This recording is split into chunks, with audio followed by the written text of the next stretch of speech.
First story.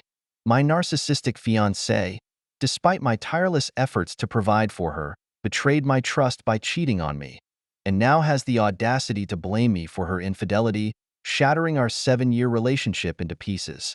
But let's rewind to where it all began. Yesterday, during our 4-month-long meeting to finalize wedding details at the venue, I encountered my fiancé. We arrived separately since she came straight from work. Towards the meeting's conclusion, she informed me that her friend needed a ride home as her rental car was being dropped off. I consented without hesitation, assuming it wouldn't be inconvenient, given the proximity to our residence and my familiarity with her friend. I got home and tried to get in touch with her for the next 3 hours. No answer. At about the 1:30 mark, I texted her friend and asked if she had made it to her. I was very worried.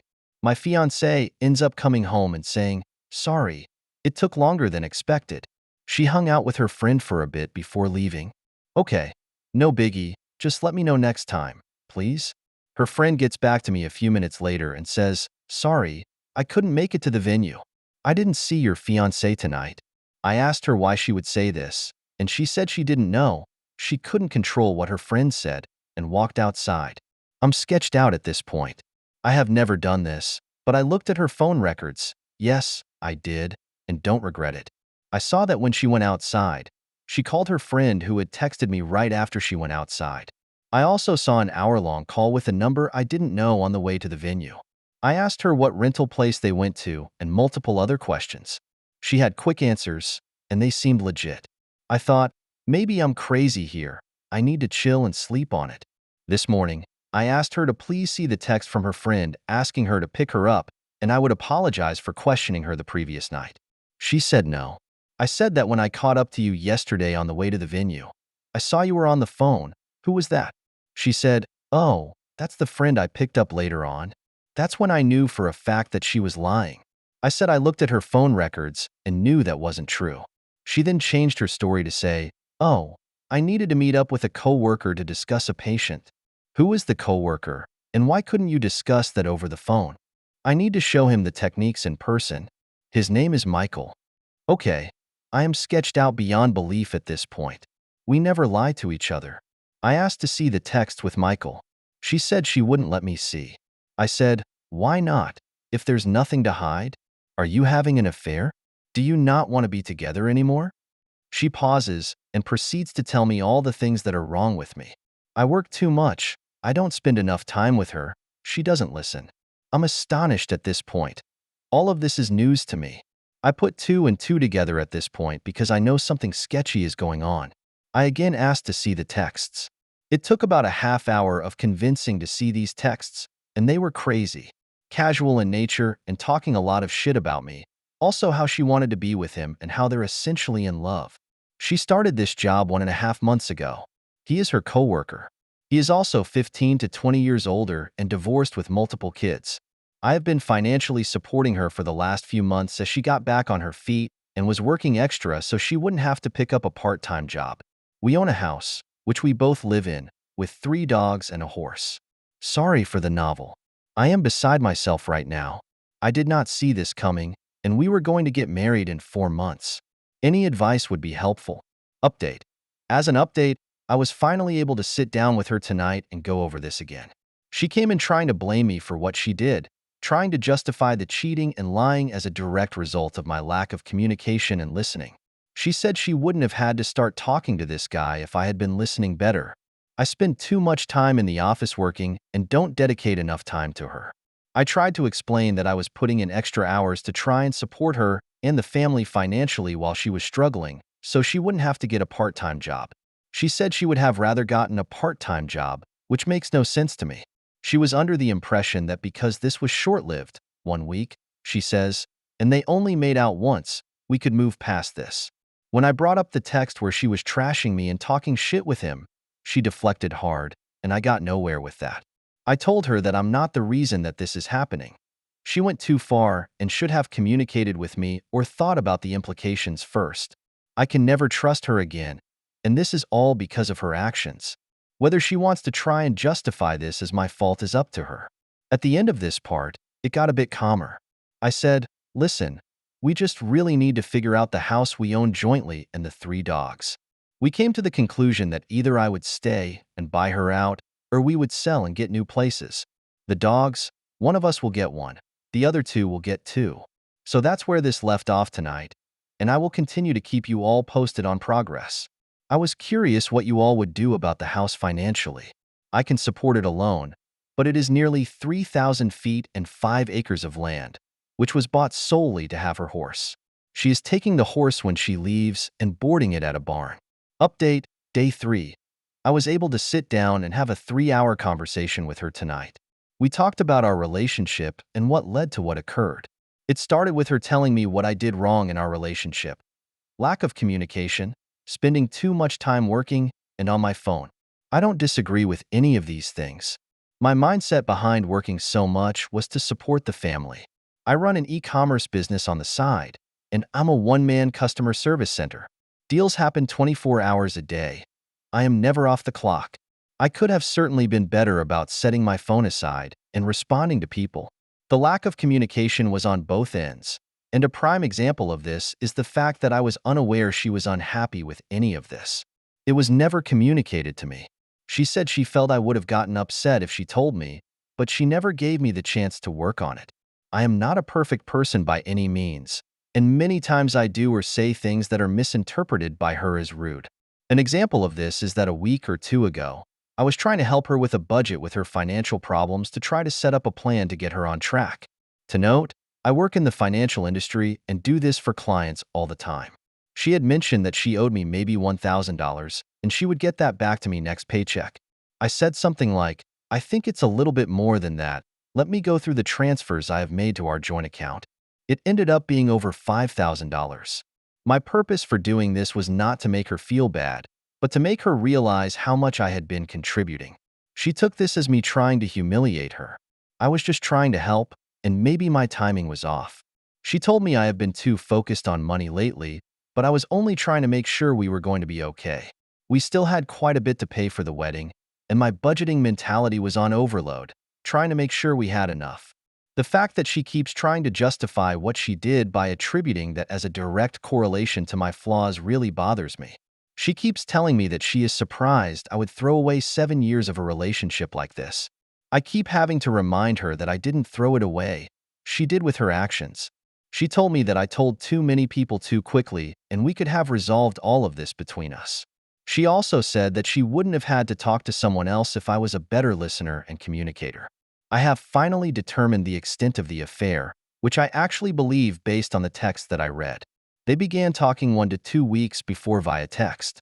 I don't know if they had met up before outside of work, but this time around, he had asked her to go to the park to play basketball and talk. She met up with him, and they ended up making out. I truly believe it didn't go further than this yet, but it would have in the near future. I'm sure she says he is not her boyfriend. She also took off tonight, and I have no idea where she is, assuming with him or a girlfriend. It is an awkward living situation, but I am hoping this resolves in the near term. I do think she wants me to get back with her and try to repair that. I think that the main issue was a lack of communication that manifested for a long time. We got into a routine, lived our boring, simple life, and meanwhile, this problem was never discussed and grew over time. She acted out instead of talking to me, and also lied to my face and talked a lot of shit about me behind my back. She can be very sneaky, and I don't think I can fully trust her again. Obviously, this would be the easiest thing to do, but I don't think I would ever be truly happy. Understanding the root cause has helped me feel better. If nothing else, it will allow me to address my personality flaws and communication issues and see things from another perspective. I started hitting the gym today, and will keep a routine going. I also plan on picking back up on studying for my CFP designation. I took the week off of work to focus on my mental health. Today, I called the wedding venue and officially canceled the date. We were able to get some money back, but lost a bit unless the date can be resold to another couple. Unlikely. I also spoke with her parents again to keep them informed. They live far away, and I am sure they are worried sick. I continue to let them know everything is fine and calm, and they don't need to worry about their daughter. I did some research, and with interest rates where they are today, I will not be able to find a comparable house for the mortgage I pay for this. I can barely find an apartment for less nowadays. I think my best option is to try to buy out her share and have her find an apartment. She seems agreeable at this time. We will have an appraiser out to assess the value and see what half of the equity would be and if that is doable for me. My questions to you all are, does this change your mind at all about the situation? Am I handling this properly? If not, what should I be doing differently? Update.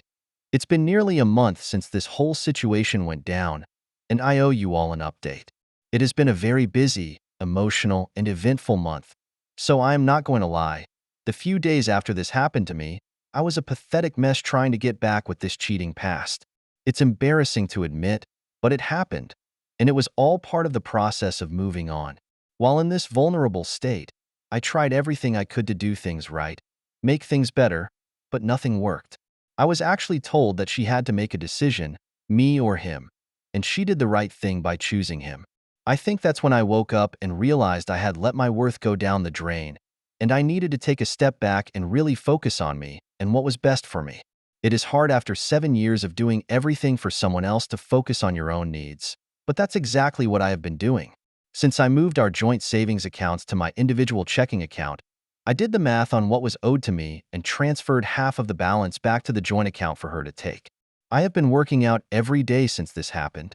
It makes me feel good to not only improve how I look, but also to continue to think clearly. I've gone suit shopping, for a massage, and out with friends and family. Not only was this relationship isolating for my friends and family, which should have been a huge red flag, but I never did anything for myself. Buying clothes is just not something I would do. I was always worried about providing for my sister and animals. I've been seeing a therapist for the first time in my life on a weekly basis. It helps me talk things out and make decisions. It is something I will probably continue to do after this situation resolves, just to continue to improve myself. Now, for the bigger items, I am still living in the house with the ex. She is sleeping in the guest bedroom, and we are at a point where the only communication is, "Did you feed the dogs?" I think she is a terrible person, and no matter what I say, in her mind, this is my fault. To accuse someone of being a bad communicator and then use that as an excuse to not communicate her feelings to me and cheat is her being a hypocrite and an easy out in her delusional mind. I stopped bothering to try to reason with her because she is unreasonable. I have been keeping the ball rolling with listing the house for sale. I contacted an agent, had them come, and was happy with the proposed sale price. She then requests that I contact 2 other agents and get their opinions, one of which was recommended by her friend. Yes, I made all the calls, set up all the appointments, and met with these people. This is how the relationship always was, and even though it's not fair, I have been willing to do it all to get the hell out of here. After meeting with all 3, we ended up going with the first agent. Pictures were taken on Sunday, and the house was listed for sale that night. Open house next Saturday, already getting a lot of attention on the receipts. She will be taking the horse to a barn somewhere. I had a conversation about the dogs and offered to take one or none. She said she would take all 3 of them to keep them together. They are a happy bunch, and I don't want to fight over taking one if that will break them up. It also selfishly allows me to pursue a clean start. Unexpectedly, I met someone about a week ago that I've been spending quite a bit of time with. I have no false expectations here, but I am enjoying hanging out with her. She's been through a similar situation in the past and has been helping me through this. It's really eye-opening to speak with a kind, thoughtful, and independent woman. It makes me realize what a narcissist my ex was, completely self-centered, dependent, and manipulative. I should have listened to the warnings from family and friends long ago. I definitely fell into the trap of being in a simple routine. I wasn't enjoying life. It was just an easy situation to be in. Nice house, lots of land, great animals. They didn't want to rock the boat, so I just continued on.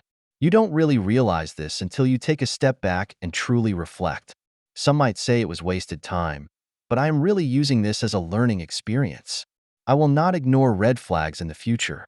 I will not fall into the simplicity trap. I will continue to maintain relationships with friends and family. I just want to end this with a huge shout out to everyone on here who commented on my original post I posted on Reddit because I had no idea what to do. Those of you who took the time to try and help a complete stranger on Reddit are amazing. I read every single comment, and they all help me get to where I am now. I am looking forward to the next chapter in my life, wherever it takes me. Thank you all, truly. Update. Hello all. It's been quite some time since I posted an update on this situation. It's wild to think that all of this happened more than 4 months ago. Now, with time, this has gotten so much better, and hopefully, if someone stumbles upon this while going through the same situation, it will help them realize that time heals everything. I shared the house with my ex until midday. It was painful being there with her and the dogs, knowing that my life as I knew it had ended. We were roommates who didn't like each other. I tried to avoid her as much as I could, but it was impossible. We stayed in different bedrooms, but the dogs were allowed to roam to and from them at night, doors open.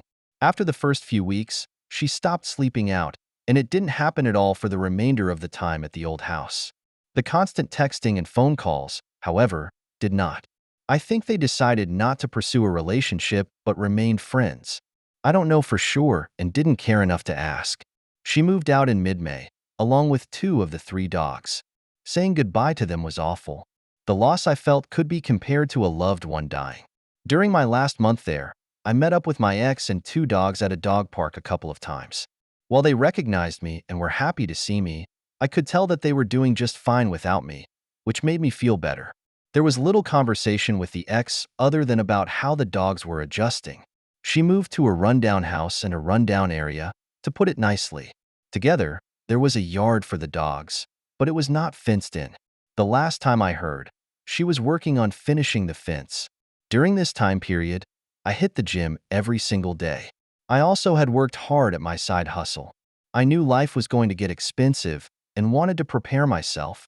In the time period from March 15th to June 15th when I moved out, I had made 6 figures in sales at this side hustle. I also made no big purchases. This allowed me to save a significant sum in addition to the proceeds from the sale of my old property. Due to this, I was able to comfortably afford a nice house in a nice area with a decent-sized yard for the dog that stayed with me.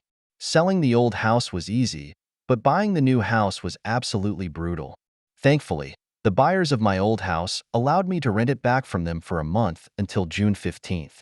I made offers on a total of 5 houses and finally got the last offer accepted towards the end of May. It is really nice to be out of the old place. The memories associated with that house haunted me every day, especially after my ex left with the other 2 dogs. It was just very empty. Moving was a pain, but friends and family came in clutch to help with it all. I have now been here for a little over a month, and it feels more like home every day. I am still seeing the same woman who is now my official girlfriend. I live a bit closer to her now, which is nice. She treats me really well, and I am very lucky to have her in my life.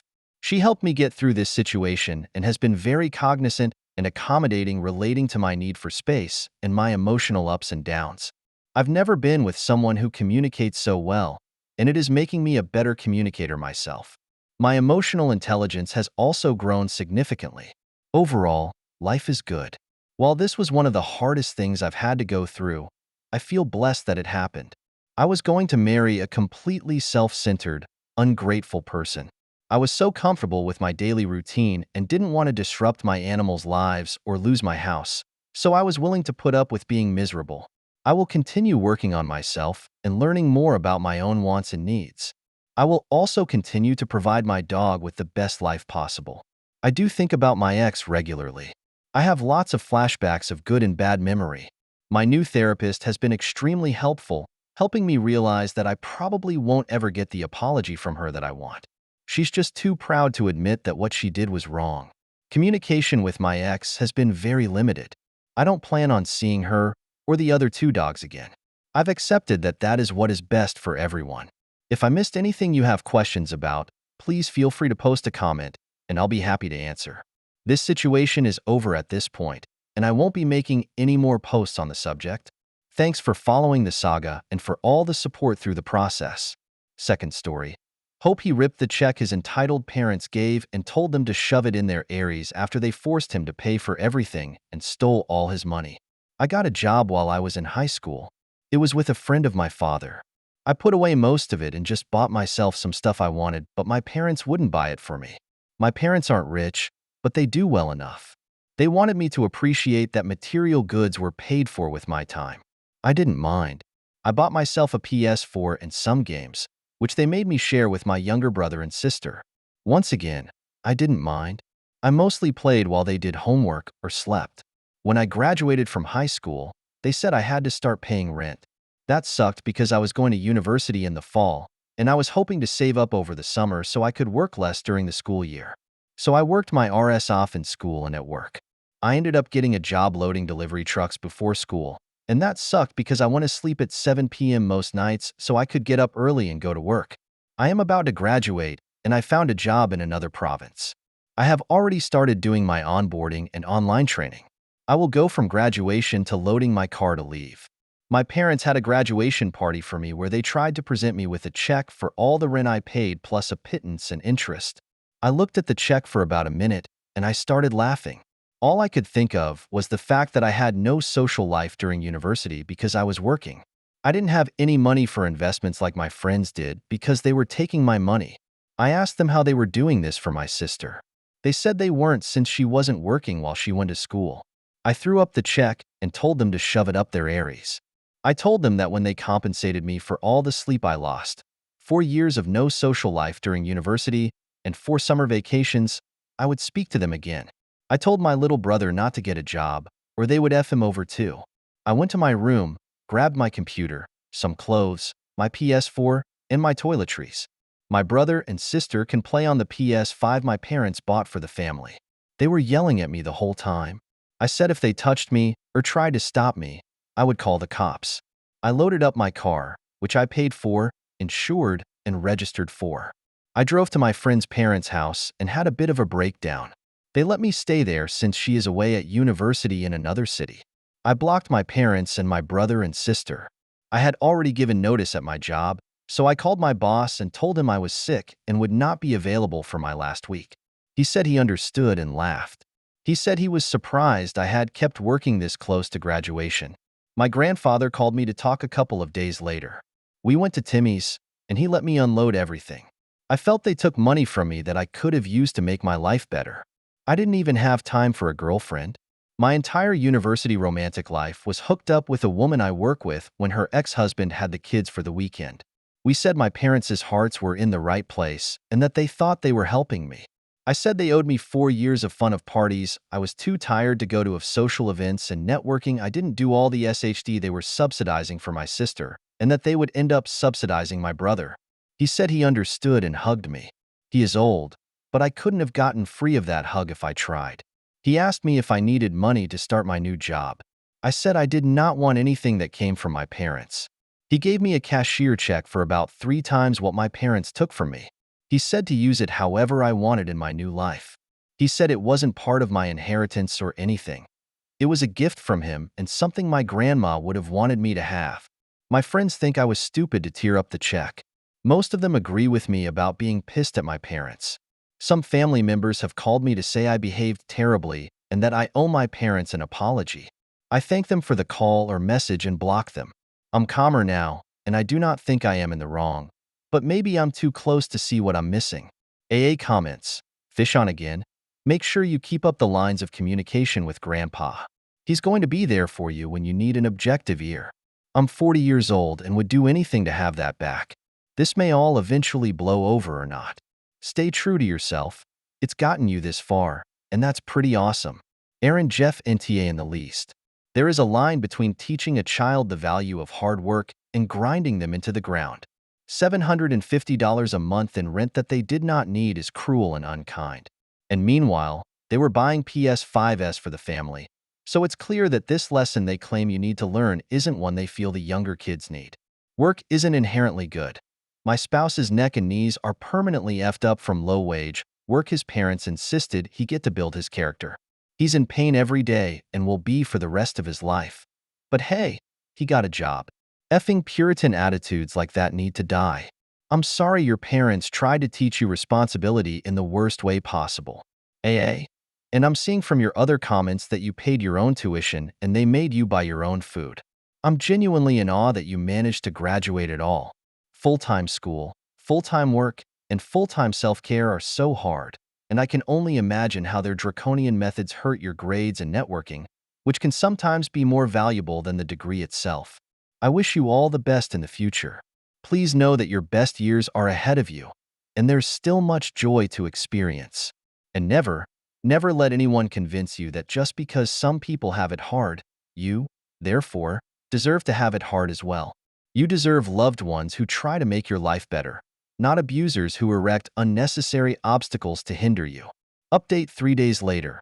I'm not sure why, but my other throwaway got deleted. I took a lot of what you guys had to say to heart. I unblocked my family and spoke with my parents. I agreed to meet with them for lunch today. We went to the keg and talked. They said they didn't realize how I felt for those 4 years.